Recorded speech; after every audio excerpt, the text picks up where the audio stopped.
Hello everyone, welcome back to Kanasu lifestyle vlog. So ಎಲ್ಲರೂ ಹೇಗಿದ್ದೀರಾ? ನಾನಂತೂ ತುಂಬ ಚೆನ್ನಾಗಿದ್ದೀನಿ, ನೀವು ಕೂಡ ಚೆನ್ನಾಗಿದ್ದೀರಾ ಅನ್ಕೋತೀನಿ. ಸೊ ಬನ್ನಿ ಇವತ್ತಿನ ವಿಡಿಯೋನ ಸ್ಟಾರ್ಟ್ ಮಾಡೋಣ. ಸೊ ಬೆಳಗ್ಗೆ ಎದ್ದು ತಿಂಡಿ ಎಲ್ಲ ತಿಂದು ಪಾತ್ರೆ ಎಲ್ಲ ವಾಶ್ ಮಾಡಿಟ್ಟೆ. ಸೊ ಮನೆಯವರೆಲ್ಲ ಹೊಲಕ್ಕೆ ಹೋದ್ರು. ಸೊ ಇವಾಗ ನಾನು ನನ್ನ ಕೆಲಸನ ಸ್ಟಾರ್ಟ್ ಮಾಡ್ತಾ ಇದ್ದೀನಿ.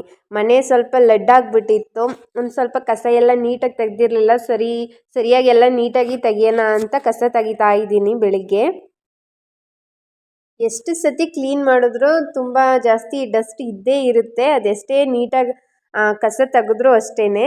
ಇವಾಗ ಸ್ವಲ್ಪ ಆಚೆ ಕಡೆ ಎಲ್ಲ ಕಸ ತೆಗೆದು ಮತ್ತು ನನ್ನ ರೂಮಲ್ಲಿ ಸ್ವಲ್ಪ ಆ ಕಡೆ ಈ ಕಡೆ ಎಲ್ಲನೂ ಹಂಗೆ ಹಿಂಗೆ ಇಟ್ಬಿಟ್ಟಿದ್ದೆ. ಬಟ್ಟೆ ಎಲ್ಲ ಸ್ವೆಟರ್ಸು ಅದು ಎಲ್ಲನೂ ನೀಟಾಗಿ ಎತ್ತಿಡ್ತಿದ್ದೀನಿ.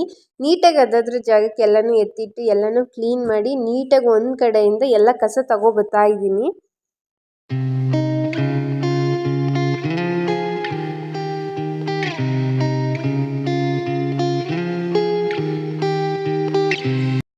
ಮನೆಯಲ್ಲಿ ಯಾರೂ ಇಲ್ಲ ಅಂತಂದರೆ, ಎಲ್ಲರೂ ಆಚೆಗೆ ಅವ್ರವ್ರ ಕೆಲ್ಸಕ್ಕೆ ಹೋಗಿದ್ದಾರೆ ಅಂತಂದರೆ ನೀಟಾಗಿ ಮನೇನ ಕಸ ತೆಗೆದು ಒರೆಸಿ ಎಲ್ಲ ನೀಟಾಗಿ ಇಟ್ಕೋಬೋದು. ಯಾರಾದರೂ ಮನೇಲೇ ಉಳ್ಕೊಂಡಿದ್ದಾರೆ ಅಂತಂದರೆ ಎಕ್ಸ್ಟ್ರಾ ಕೆಲಸ ಆಗ್ತಾನೆ ಇರುತ್ತೆ, ಜಲ್ದಿ ಕೆಲಸ ಮುಗಿಯೋದೇ ಇಲ್ಲ, ತುಂಬ ಲೇಟ್ ಅನ್ನಿಸ್ತಾ ಇರುತ್ತೆ ಅಲ್ವಾ? ನಿಮಗೂ ಕೂಡ ಇದೇ ಥರ ಅನಿಸುತ್ತಾ? ಕಮೆಂಟ್ ಮಾಡಿ ತಿಳಿಸಿ.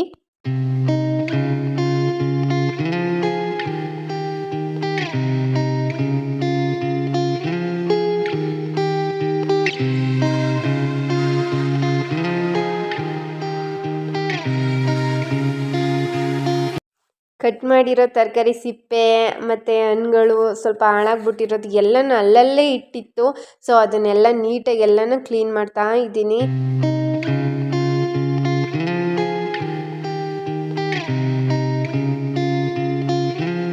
ಡೈಲಿ 2 ಟೈಮ್ಸ್ ಕಸ ತೆಗಿತಿದ್ರೂ ಕೂಡ ಮತ್ತೆ ಕಸ ಹಂಗೆ ಬರ್ತಾನೇ ಇರುತ್ತೆ, ಎಲ್ಲಿಂದ ಬರುತ್ತೋ. ಪದೇ ಕ್ಲೀನ್ ಮಾಡು, ಪದೇ ಕಸ ತೆಗಿ, ಎಲ್ಲನೂ ನೀಟಾಗಿ ಎತ್ತಿಡು ಅಂತಂದ್ರೂ ಮನೆ ಅಷ್ಟೊಂದು ಕ್ಲೀನಾಗಿ ಕಾಣಿಸ್ಬೇಕು ಅಂತಂದರೆ ತುಂಬ ಟೈಮ್ ಹಿಡಿಸುತ್ತೆ ಅಲ್ವಾ? ಎಲ್ಲನೂ ಕ್ಲೀನ್ ಮಾಡಿ ಎಲ್ಲನೂ ಎತ್ತಿ ಇಡೋದ್ರೊಳಗಡೆ.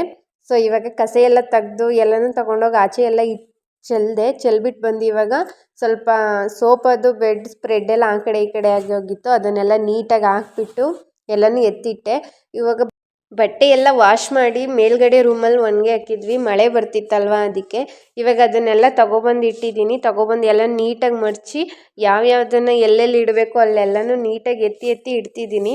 ಅಂದರೆ ಆವಾಗಿನ ಕೆಲಸನ ಆವಾಗಲೇ ಮಾಡ್ಕೊಬಿಟ್ರೆ ಸ್ವಲ್ಪ ಚೆನ್ನಾಗಿರುತ್ತೆ ಅಲ್ವಾ? ಇವಾಗ ಬಟ್ಟೆನೆಲ್ಲ ವಾಶ್ ಮಾಡಿ ತೊಗೊಬಂದು ಒಣಗಿದ ತಕ್ಷಣ ಮಡಚಿಟ್ಬಿಟ್ರೆ ಅದೊಂದು ಕೆಲಸ ಮುಗ್ದೋಗ್ಬಿಡುತ್ತೆ. ಇಲ್ಲ ಅಂತಂದರೆ ಆಗಲ್ಲ ಬಿಡು, ನಾಳೆ ಮಾಡ್ಕೊಳ್ಳೋಣ ಅಂದರೆ ಆ ಕೆಲಸ ಆಗೋದೇ ಇಲ್ಲ. ಸೊ ನೀವು ಹಂಗೆ ಮಾಡಿ, ಅಂದರೆ ಆದಷ್ಟು ನಿಮ್ಮ ಕೆಲಸನ ಈಸಿ ಮಾಡ್ಕೊಳ್ಳಿ. ಆವಾಗಿನ ಕೆಲಸನ ಆವಾಗನೇ ಮುಗಿಸ್ಕೊಳ್ಳೋಕ್ಕೆ ಟ್ರೈ ಮಾಡಿ, ಆವಾಗ ತುಂಬ ಚೆನ್ನಾಗಿರುತ್ತೆ, ಆರಾಮಾಗಿರ್ಬೋದು ನಾವು ಕೂಡ. ಮತ್ತು ಇವಾಗ ಎಲ್ಲನೂ ಮಡಚಿಟ್ಟಾದಮೇಲೆ ಸುಮ್ಮನೆ ಹಿಂದ್ಗಡೆಗೆ ಅಂತ ಬಂದೆ, ಅಂದರೆ ಹಿತ್ಲಿಗೆ ಬಂದೆ. ಸ್ವಲ್ಪ ಮಳೆ ಹನಿ ಬೀಳ್ತಾ ಇತ್ತು, ಹಂಗೆ ಸ್ವಲ್ಪ ಹೂಗಳೆಲ್ಲ ಬಿಟ್ಟಿತ್ತು, ಹಂಗೆ ವೀಡಿಯೋನ ಕ್ಯಾಪ್ಚರ್ ಮಾಡ್ಕೊಳ್ಳೋಣ ಅಂತ ಮಾಡ್ಕೋತಾ ಇದ್ದೆ. ಇವಾಗಂತೂ ಮಳೆಗಾಲ ಅಲ್ವಾ, ತುಂಬ ಚೆನ್ನಾಗಿ ಚಿಗುರಿದೆ ಎಲ್ಲನೂ. ಹೂಗಳು ಕೂಡ ಅಷ್ಟೇ ತುಂಬ ಚೆನ್ನಾಗಿ ಬಿಡ್ತಾ ಇದೆ. ನೀವು ನೋಡ್ತಾ ಇರ್ಬೋದು ಅಲ್ಲಿ ಎಷ್ಟೊಂದು ಬಿಟ್ಟಿದೆ ಅಂತ.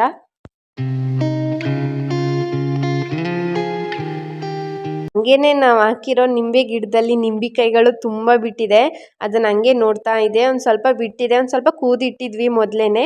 ಇವಾಗ ಇನ್ನೊಂದು ಸ್ವಲ್ಪ ಬಿಟ್ಟಿದೆ, ಅದು ಇನ್ನೊಂದು ಸ್ವಲ್ಪ ಬಳಿಬೇಕು ಅನಿಸುತ್ತೆ. ಚೆನ್ನಾಗಿ ಬಿಟ್ಟಿದೆ. ಕರಿಬೇವಿನ ಗಿಡ ಅಷ್ಟೇ, ಮಳೆ ಅಲ್ವಾ ಅದರಿಂದ ತುಂಬ ಚೆನ್ನಾಗಿ ಚಿಗುರಿದೆ. ಇದು ಕೂಡ ಸೂರ್ಯಕಾಂತಿ ಫ್ಲವರ್ ಥರ ಬಿಡುತ್ತಲ್ಲ ಆ ಹೂವು, ಇದು ಚಿಗುರಿದೆ, ಇನ್ನೂ ಹೂವು ಬಿಟ್ಟಿಲ್ಲ. ಹೂಗಳೆಲ್ಲ ಈ ಮಳೆಗಾಲದಲ್ಲಂತೂ ತುಂಬ ಅಂದರೆ ತುಂಬ ಚೆನ್ನಾಗಿ ಚಿಗುರು ಬಿಟ್ಟಿದೆ. ಇಲ್ಲಿ ನೋಡ್ತಾ ಇರ್ಬೋದು, ನಾನು ಹಾಕಿಡೋ ಗಿಡಗಳೆಲ್ಲ ತುಂಬ ಚೆನ್ನಾಗಿ ಚಿಗುರ್ತಾ ಇದೆ ಇವಾಗ. ಇದು ವಿಳ್ಯದೆಲೆ, ಅದು ಕೂಡ ಚೆನ್ನಾಗಿ ಬಂದಿದೆ. ಸೊ ಇವಾಗೆಲ್ಲ ನೋಡ್ಕೊಂಬಂದೆ ಒಳಗಡೆಗೆ. ಮತ್ತು ನನ್ನ ಹಸ್ಬೆಂಡ್ದು ಸ್ವಲ್ಪ ಪಂಚೆಗಳೆಲ್ಲ ಮಡಚಿಟ್ಟಿದ್ನಲ್ಲ, ಅದನ್ನು ಡೈಲಿ ವೇರ್ ಹಾಕೋತಾರಲ್ಲ, ಅದನ್ನು ಹ್ಯಾಂಗರ್ಗಳಲ್ಲಿ ಹಾಕೋಣ ಅಂತ ಶರ್ಟ್ ಜೊತೆನೇ ಅಟ್ಯಾಚ್ ಮಾಡಿ ಇಡ್ತಾ ಇದ್ದೀನಿ. ಅಂದರೆ ಈಸಿ ಆಗುತ್ತೆ ಅವ್ರಿಗೂ ಎತ್ಕೊಂಡು ಹಾಕೊಳ್ಳೋಕ್ಕೆ ಅಂತ.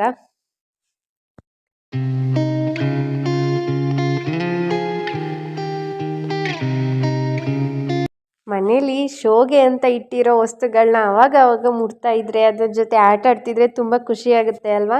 ಅದನ್ನು ನೋಡ್ತಾ ಇದ್ರೂ ಕೂಡ ಅಷ್ಟೇ ತುಂಬ ಇಷ್ಟ ಆಗುತ್ತೆ. ನನಗಂತೂ ತುಂಬ ಇಷ್ಟ ಈ ಥರ ಡೆಕೋರೇಟಿವ್ ಆಗಿ ಎಲ್ಲನೂ ಇಟ್ಕೊಳ್ಳೋದು, ಅದನ್ನ ಜೊತೆ ಸ್ವಲ್ಪ ಟಚ್ಚಲ್ಲಿ ಇರೋದು ಅಂದರೆ ತುಂಬ ಇಷ್ಟ ಆಗುತ್ತೆ. ಯಾಕಂದರೆ ನಾನು ಮನೇಲಿ ಬೆಳಗ್ಗೆಯಿಂದ ಸಂಜೆವರೆಗೂ ಒಬ್ಬಳೇ ಇರ್ತೀನಿ, ಅದರಿಂದ.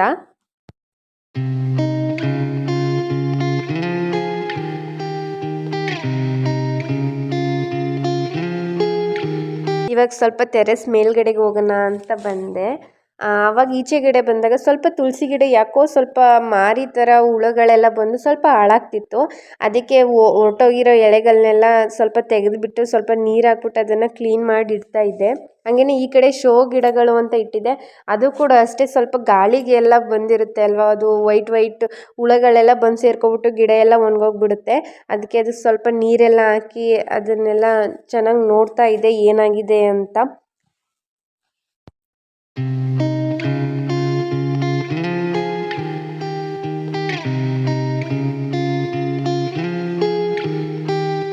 ಇವಾಗಂತೂ ವೆದರ್ನ ತುಂಬ ಚೆನ್ನಾಗಿದೆ ಅಲ್ವಾ ವೆದರು ನೋಡೋದಕ್ಕೆ ಅಂತ. ಹಂಗೆ ಸ್ವಲ್ಪ ಹೊತ್ತು ವಾಕ್ ಮಾಡೋಣ ಅಂತ ಮೇಲ್ಗಡೆಗೆ ಬಂದೆ. ಅಂದರೆ ಆ ವೆದರ್ಗೆ ಅಂದರೆ ತುಂಬ ಚೆನ್ನಾಗಿರುತ್ತೆ. ಆ ಕಡೆಯಿಂದ ಈ ಕಡೆ ಓಡಾಡಿಕೊಂಡು ಅದು ಇದು ನೋಡಿಕೊಂಡು ಸ್ವಲ್ಪ ಮನಸ್ಸು ಕೂಲ್ ಆಗುತ್ತೆ. ಏನೂ ಸ್ವಲ್ಪ ಟೆನ್ಷನ್ ಆ ಥರ ಏನೂ ಇರಲ್ಲ. ಅದಕ್ಕೋಸ್ಕರ ಮೇಲ್ಗಡೆಗೆ ಬಂದು ಅದನ್ನೆಲ್ಲ ನೋಡ್ತಾ ಇದ್ದೆ. ಅಂದರೆ ಮಳೆ ಬರೋ ಮೂಮೆಂಟ್ ಇತ್ತು ಸ್ವಲ್ಪ. ಹಂಗೇ ಸ್ವಲ್ಪ ಹೊತ್ತು ಬಂದು ಹಂಗೇ ವೀಡಿಯೋ ಕ್ಯಾಪ್ಚರ್ ಮಾಡಿಕೊಂಡು ನೋಡ್ತಾ ಇದ್ದೆ. ನೀವು ನೋಡ್ತಾ ಇರ್ಬೋದು ಅಲ್ಲಿ ಗೋಪಾಲ ಸ್ವಾಮಿ ಬೆಟ್ಟ ನಮ್ಮ ಮನೆ ಮೇಲ್ಗಡೆ ನಿಂತ್ಕೊಂಡ್ರೆ ಕಾಣಿಸುತ್ತೆ. ಬಟ್ ಇವಾಗ ಎಲ್ಲ ಹಿಮ ಎಲ್ಲ ತುಂಬ್ಕೊಬಿಟ್ಟು ಒಂದು ಸ್ವಲ್ಪನೂ ಬೆಟ್ಟ ಇದೆ ಅಲ್ಲಿ ಅಂತಲೂ ಕಾಣಿಸ್ತಾನೇ ಇಲ್ಲ. ಅಷ್ಟೊಂದೆಲ್ಲ ಹಿಮ ತುಂಬ್ಕೊಬಿಟ್ಟಿದೆ.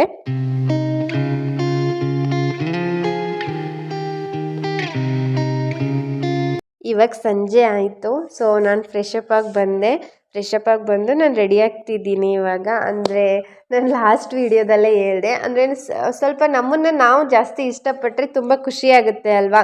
ನಾವು ಚೆನ್ನಾಗಿದ್ದು ಚೆನ್ನಾಗಿ ರೆಡಿಯಾಗಿ ಒಂದು ಸ್ವಲ್ಪ ಖುಷಿಯಾಗಿ ನಮ್ಮನ್ನು ಜಾಸ್ತಿ ಇಷ್ಟಪಟ್ಟರೆ ತುಂಬ ಚೆನ್ನಾಗಿರುತ್ತೆ ಅಂತ ಅನ್ಕೋತೀನಿ. ಅಂದರೆ ಆಲ್ಮೋಸ್ಟ್ ಇವಾಗ ಎಲ್ಲರೂ ಸೆಲ್ಫ್ ಲವ್ ಜಾಸ್ತಿ ಮಾಡ್ತಿದ್ದಾರೆ ಅಲ್ವಾ. ಸೆಲ್ಫ್ ಕೇರ್ ಮಾಡೋದು, ಅಂದರೆ ನಮ್ಮನ್ನು ನಾವು ಜಾಸ್ತಿ ಪ್ರೀತಿಸೋದು ಅದೆಲ್ಲ ಮಾಡ್ತಿರ್ತೀವಲ್ಲ. ಸೊ ನಾನು ಕೂಡ ಹಂಗೇ ಅದಕ್ಕೂ ಅಡ್ಜಸ್ಟ್ ಆಗ್ತಾ ಇದ್ದೀನಿ. ಇವಾಗ ಕಾಫಿ ಟೈಮ್. ಕಾಫಿ ಜೊತೆಗೆ ಬೆಂಡೆಕಾಯಿ ಬಜ್ಜಿ ಮಾಡೋಣ ಅಂತ ಮಾಡ್ತಾ ಇದ್ದೀನಿ. ಬಿಸಿ ಬಿಸಿ ಕಾಫಿ ಜೊತೆಗೆ ಬೆಂಡೆಕಾಯಿ ಬಜ್ಜಿ ಅಂತೂ ಸೂಪರಾಗಿತ್ತು. ಸೊ ನಾನು ಬೆಂಡೆಕಾಯಿ ಬಜ್ಜಿ ರೆಸಿಪಿನೂ ಕೂಡ ನಿಮ್ಮ ಜೊತೆ ಶೇರ್ ಮಾಡ್ಕೋತಾ ಇದ್ದೀನಿ.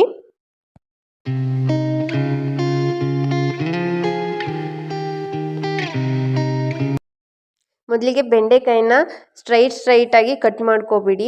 ಕಟ್ ಮಾಡ್ಕೊಂಡು ಅದರೊಳಗಡೆ ಬೀಜ ಎಲ್ಲ ಬರುತ್ತಲ್ಲ ಅದನ್ನು ನೀಟಾಗಿ ಎಲ್ಲನೂ ತಗೊಳ್ಳಿ. ಆವಾಗ ಲೋಳ ಅಷ್ಟೊಂದು ನಾರು ಅಷ್ಟೊಂದೇನು ಬರಲ್ಲ. ಅದನ್ನೆಲ್ಲ ನೀಟಾಗಿ ತೆಗೆದ್ಮೇಲೆ ಅದನ್ನು ಸ್ವಲ್ಪ ವಾಶ್ ಮಾಡಿಕೊಂಡು ಒಂದು ಬಟ್ಟೆಯಲ್ಲಿ ನೀಟಾಗಿ ಅದನ್ನು ಒರೆಸ್ಕೊಂಡಾಗ ತುಂಬ ಚೆನ್ನಾಗಿರುತ್ತೆ. ನಾನು ನಿಮಗೆ ತೋರಿಸ್ತಿದ್ದೀನಿ. ಅಂದರೆ ಇದನ್ನು ಬೆಂಡೆಕಾಯಿ ಬಜ್ಜಿ ಅಂತನಾದರೂ ಹೇಳ್ಬೋದು, ಇಲ್ಲ ಬೆಂಡೆಕಾಯಿ ಕುರ್ಕುರಿ ಅಂತನಾದರೂ ಹೇಳ್ಬೋದು. ಈ ಥರ ಕುರ್ಕುರಿ ಥರ ಉದ್ದುದ್ದಕ್ಕೆ ಅದನ್ನು ಕಟ್ ಮಾಡ್ಕೊಳ್ಳಿ. ಕಟ್ ಮಾಡ್ಕೊಂಡು ಇಟ್ಟಿರೋದನ್ನ ತೋರಿಸ್ತಿದ್ದೀನಿ. ಸೊ ಈ ಥರ ಕಟ್ ಮಾಡಿ ಇಟ್ಕೊಂಡ್ಮೇಲೆ ಅಲ್ಲಿಗೆ ರುಚಿಗೆ ತಕ್ಕಷ್ಟು ಉಪ್ಪು ಹಾಕ್ಕೊಳ್ಳಿ. ಒಂದು 1/4 ಟೇಬಲ್ ಸ್ಪೂನಷ್ಟು ಅರಿಶಿನ ಪುಡಿನ ಆ್ಯಡ್ ಮಾಡ್ಕೊಳ್ಳಿ. ಮತ್ತು ಖಾರಕ್ಕೆ ಎಷ್ಟು ಬೇಕು ನಿಮಗೆ ಅಷ್ಟು ಚಿಲ್ಲಿ ಪೌಡ್ರನ್ನ ಆ್ಯಡ್ ಮಾಡ್ಕೊಳ್ಳಿ. ನಿಮಗೆ ಖಾರ ಜಾಸ್ತಿ ಬೇಕು ಅಂದರೆ ಜಾಸ್ತಿ ಹಾಕೋಬೋದು. ಸೊ ನಾನು ಸ್ವಲ್ಪ ಧನಿಯಾ ಪುಡಿನೂ ಹಾಕ್ಕೊಂಡಿದ್ದೀನಿ. ಒಂದು 1/4 ಬೌಲಷ್ಟು ಕಡಲೆ ಹಸಿಟ್ಟನ್ನ ಹಾಕೋತಿದ್ದೀನಿ. ಮತ್ತು ಒಂದು 1/4 ಬೌಲಷ್ಟು ಅಕ್ಕಿ ಹಿಟ್ಟನ್ನು ಹಾಕ್ಕೊಂಡು ಅದನ್ನು ಚೆನ್ನಾಗಿ ಮಿಕ್ಸ್ ಮಾಡ್ಕೋತಿದ್ದೀನಿ. ಫಸ್ಟು ಅದನ್ನು ಹಿಟ್ಟಲ್ಲೇ ಚೆನ್ನಾಗಿ ಮಿಕ್ಸ್ ಮಾಡ್ಕೊಳ್ಳಿ. ಅಲ್ಲೇ ಒಂದು ಸ್ವಲ್ಪ ನಾರಿನಂಶ ಇರುತ್ತೆ ಅಲ್ವಾ ಬೆಂಡೆಕಾಯಲ್ಲಿ. ಸೊ ಹಂಗೇ ಮಿಕ್ಸ್ ಮಾಡ್ಕೊಳ್ಳಿ. ಜಾಸ್ತಿ ಏನು ನೀರು ಹಾಕ್ಕೊಂಡು ಈಗ ಬೋಂಡ ಮಾಡ್ತೀವಲ್ಲ ಆ ಥರ ಎಲ್ಲ ಕಲ್ಸ್ಕೊಳ್ಳೋಕೆ ಹೋಗ್ಬಿಡಿ. ಜಸ್ಟ್ ಹಂಗೆ ಸ್ವಲ್ಪ ಬೇಕು ಅಂದರೆ ಒಂದು ಸ್ವಲ್ಪ ಹಾಕ್ಕೊಂಡು ನೀರನ್ನ ಕಲಿಸ್ಕೊಳ್ಳಿ. ಸೊ ಇವಾಗ ನಾನು ಎಣ್ಣೆನ ಬಿಸಿ ಮಾಡೋಕೆ ಇಟ್ಟಿದ್ದೆ. ಎಣ್ಣೆ ಕಾದಿದೆ. ಕಾದಿದ ತಕ್ಷಣ ಹಾಕಿ ಚೆನ್ನಾಗಿ ಕಾದಿರಬೇಕು ಎಣ್ಣೆ. ಅವಾಗ ತುಂಬ ಚೆನ್ನಾಗಿ ಬರುತ್ತೆ. ಹಾಕಿದ ತಕ್ಷಣ ಈ ಥರ ನೊರೆ ಥರ ಬಂದರೆ ತುಂಬ ಕ್ರಿಸ್ಪಿಯಾಗಿ ಬೇಯುತ್ತೆ ಬೆಂಡೆಕಾಯಿ. ಸೊ ಈ ಥರ ನೋಡ್ತಾ ಇರ್ಬೋದು ನೀವು ತುಂಬ ಚೆನ್ನಾಗಿ ಬೆಂದಿದೆ. ಇಷ್ಟೇ, ಒಂಥರ ಕುರ್ಕುರಿ ಟೇಸ್ಟ್ ಮಾತ್ರ ಸೂಪರಾಗಿರುತ್ತೆ. ನೀವು ಒಂದು ಸತಿ ಟ್ರೈ ಮಾಡಿ ನೋಡಿ ಟೀ ಜೊತೆಗೆ. ತುಂಬ ಅಂದರೆ ತುಂಬ ಚೆನ್ನಾಗಿರುತ್ತೆ ಸಂಜೆ ಟೈಮಲ್ಲಿ.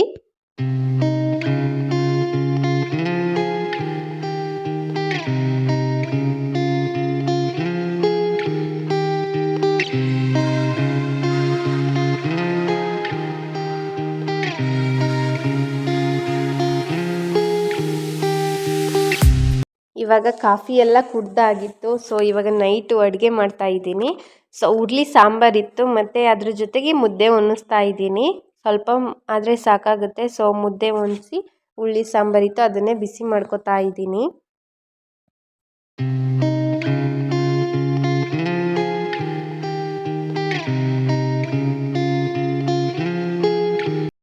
ಮುದ್ದೆ ಎಲ್ಲ ಒನ್ಸಿ ಮುಗೀತು. ಇವಾಗ ನೋಡ್ತಾ ಇರ್ಬೋದು ನಾನು ನಿಮಗೆ ತೋರಿಸ್ತಾ ಇದ್ದೀನಿ ಎಷ್ಟು ಚೆನ್ನಾಗಿ ಬಂದಿದೆ ಸಾಫ್ಟಾಗಿ ಅಂತ.